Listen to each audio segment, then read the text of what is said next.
what we'd have to ask is, how frequent is that? So you get everybody who takes trips of any kind, be it mushrooms or acid, or and look at the body of their new thoughts that have come from them for them having, when they credit it, okay? And Carl Sagan was a big pothead, okay? And highly productive scientist.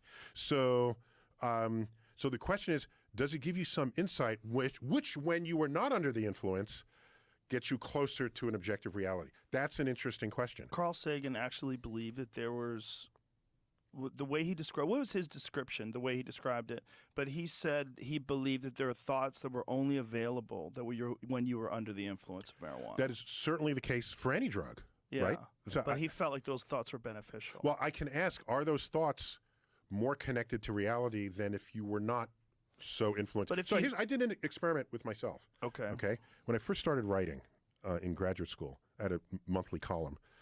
I you know, there's that stereotype of Hemingway with a drink, you know, and they're writing, and that's their creative moment. I said, I don't really like hard liquor, but I like wine. So I said, let me get a bottle of wine and drink wine while I write.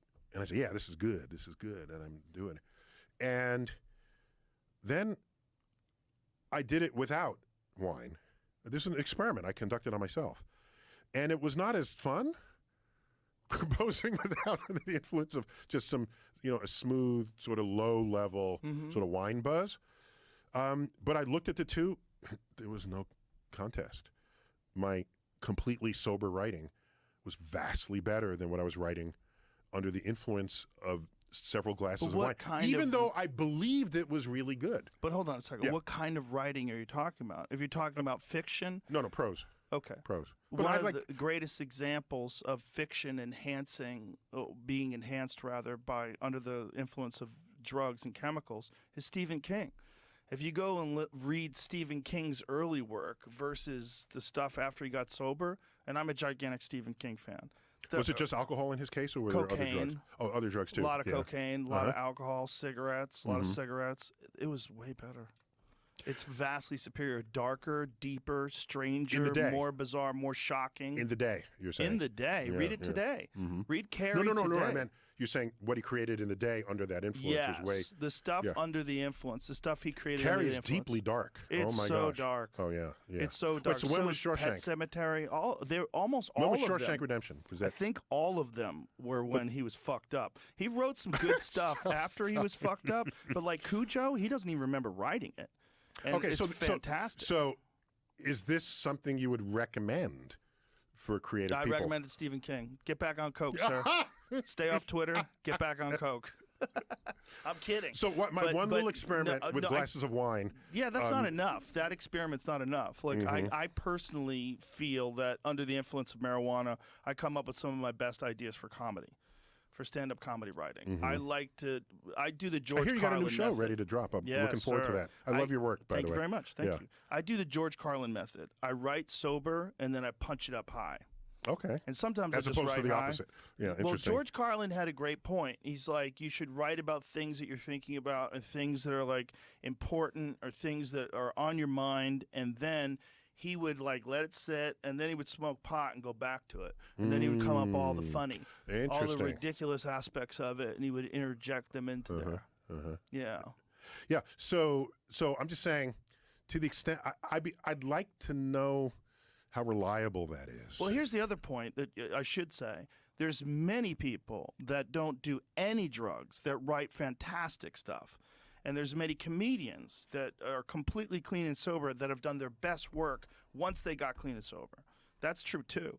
Both those things are true. Right. But I think they're tools. And we lost some comedians. Mitch Hedberg, for example, one of my favorites. Mitch was genius, but he was really very, loved and his he stuff. had a really bad drug. His injectable heroin was his thing, which is one of the worst. But the point is, it's like they're tools. And I used to have a joke about it, like that marijuana is like any other tool. It's like a hammer. You could build a house with a hammer, or you could hit yourself in the dick if you're fucking crazy. And that's the problem with all sorts of things. They need to be managed responsibly, and people need to understand what the effects are, what the dosage is, and that's where science comes in. Okay, here's what I'll do. I still have some writing projects that I'm going to finish. Take mushrooms? No. When I'm done with what I know I wanted to write before I died, okay, then I will consider this. Then come to Daddy. I'll come to Papa. I'll come to Papa. We'll hook and you then up. I'll see if some new creative thing comes out of me at that time. Well, I don't know if new creative things will come out of you, but I think I already got stuff. I mean, thoughts will come out that probably wouldn't exist without them. And when you're talking about like really breakthrough psychedelic moments like DMT or mushrooms, psilocybin, one of the really fascinating things is they mimic neurochemistry. Like DMT is in the brain, and it's in all the organs, and it's a part of natural human neurochemistry. Well, except of course, so is fentanyl. So fentanyl is a part of the no, human neurochemistry. you have receptors for it. So right, but DMT is produced by the human body. It's actually a thing that the body makes, right. and we don't know why. Right. And the really heavy-duty psychedelic people think that in large doses, when you take it and have these breakthrough experiences, what you're doing is you're going through some sort of chemical portal. And this chemical portal is only available to people in these near-death experiences under extreme moments of stress, where they have like these moments where they go through the tunnel and the bright light and they meet God. I mean, how many of these would I have to see to be convinced that it's a reliable consequence of it? Do it. Yeah, I think it's what this conversation is like talking to a person who's lived in an underground tunnel their whole life, who's dismissing sunlight. They're like, what's the big deal with sunlight? I'm fine down here with light bulbs and you and your sunlight. Oh, yeah, photosynthesis. Woo-hoo. I've got hydroponics. So you're being a very effective drug pusher. But the drugs that I'm interested in are not dangerous. They're not ones that kill you. Like, I've never done cocaine. I've never done heroin. I've never done amphetamines. I'm not interested in those. Does cocaine kill you? That doesn't kill you. It can. It can if you're rich enough. Well, it certainly can kill you today because so much of it is laced with fentanyl. Oh, yeah. Which is one of the number one killers of young people, unfortunately, is fentanyl contamination of drugs. But I'm interested in pharmacology. I'm interested in what happens to the mind when it's under the influence of different substances. Yeah, I guess I'm less interested because I have to think more about what you said, but look at how people misinterpret reality when they're not on anything.